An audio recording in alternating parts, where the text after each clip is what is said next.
Okay, so my name is David Aguilera-Dena. I'm a postdoc at the Fourth Institute of Astrophysics. And I'll tell you a little bit about this project I've been working on the evolution of helium stars at different metallicities, very relevant after Manav's talks. Thanks for that.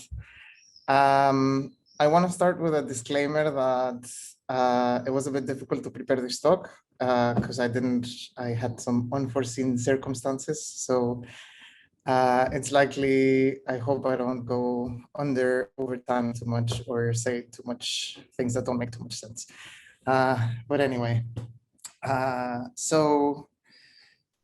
be talking to you about helium stars. I was gonna say a little bit about why, but luckily I don't have to spend too much time anymore on that because thanks to Manus. But I will say that we observe helium stars in at least two circumstances. One of them is at the end of their lives when they produce stripped envelope supernovae. And however it is that these stars are formed or the supernovae are formed, it has to be able to take into account that around 30% of all the core collapse supernovae that we observe in the nearby universe at least are stripped envelope, which means they don't have any signs of hydrogen in their supernova spectra. And we also observe hydrogen poor stars in several contexts as Wolf-Rayet stars.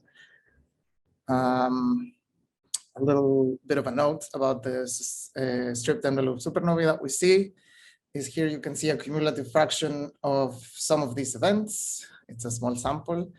According to their metallicity or to their oxygen abundance, which is a proxy of the metallicity. And we found that type 2b and 1b supernovae, which are a subclass of the stripped envelope supernovae, tend to appear in lower metallicities than type 1c supernovae in general. And another thing that I want to say about helium stars is about Wolf-Rayet stars. So these are a sample of the known Wolf-Rayet stars in the Milky Way, the large and the small Magellanic clouds. And the thing that's very important to note about these populations is that they appear to have a minimum luminosity above which we can observe Wolf-Rayet stars and below which they don't exist. For a while, it was thought that this was due to the fact that these stars are produced just by the mass loss of massive stars, single massive stars. But now that we know that many or most massive stars are in binaries, and we think that the processes that in binary evolution that strip stars from their hydrogen envelopes should be roughly metallicity independent, it has led us to find that likely not all the helium stars that we observe are Wolf-Rayet stars. Wolf-Rayet stars are distinguished by strong emission lines that come from their optically thick winds. And stars below this luminosity, which depends in metallicity, will likely not have these emission lines, be very, very compact and very hot, which will mean that they will mostly shine in UV light, which means, or which implies that they are difficult to observe with our current optical observatories. And people have linked Wolf-Rayet stars to stripped envelope supernovae, but as you can see in this figure, which shows the cumulative distribution of the ejecta masses of observed stripped envelope supernovae, they peak around 2 to 5 solar masses for type 1c supernovae, around 4 for type 1b supernovae. And the observed masses of Wolf-Rayet stars are typically much larger than this. They range probably between 10 and 30 solar masses in the samples that we have seen before. So what have we done to sort of try to tackle this problem?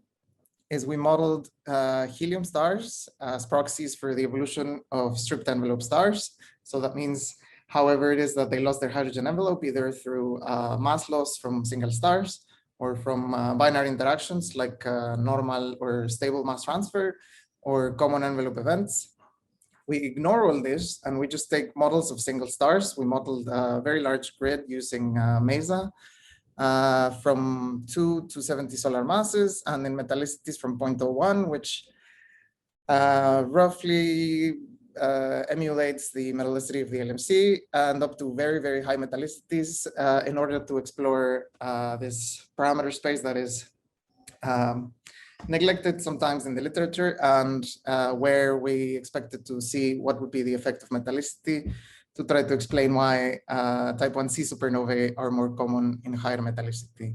And another side note is that we use the metallicity-dependent Wolf-Rayet mass loss rates from Yoon, which distinguish between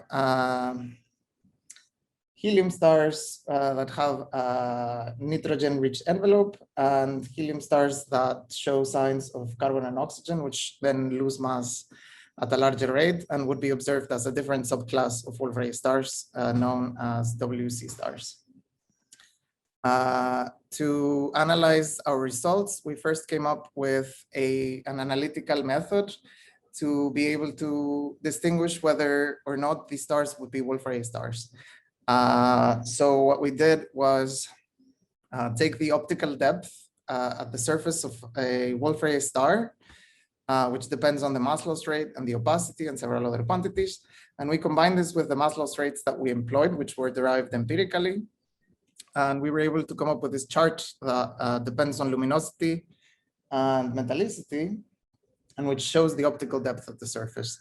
And as I said, Wolf-Rayet stars are distinguished by this optically thick winds. So they would be located above in the green area where the optical depth is large. And the helium stars that have lower mass loss rates would be located in the purple area here. And here we see these three stars are the observed luminosity limits in the SMC, in the LMC, and in the Milky Way, which agree very well with our prediction. And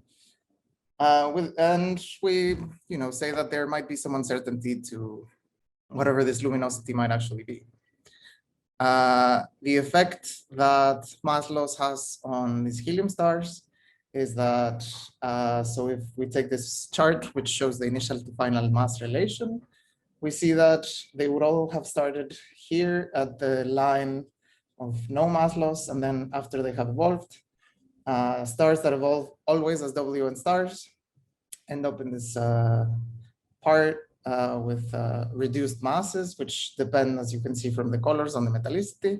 And then as they transition from WN to the WC stage, the mass loss rates become higher and their final masses then become smaller than they would if they just lost mass as WN stars. So what does this mean for our populations of Wolf-Rayet stars that we have observed? Here we can see a prediction that we made with a very, very simple population model based on our evolutionary models.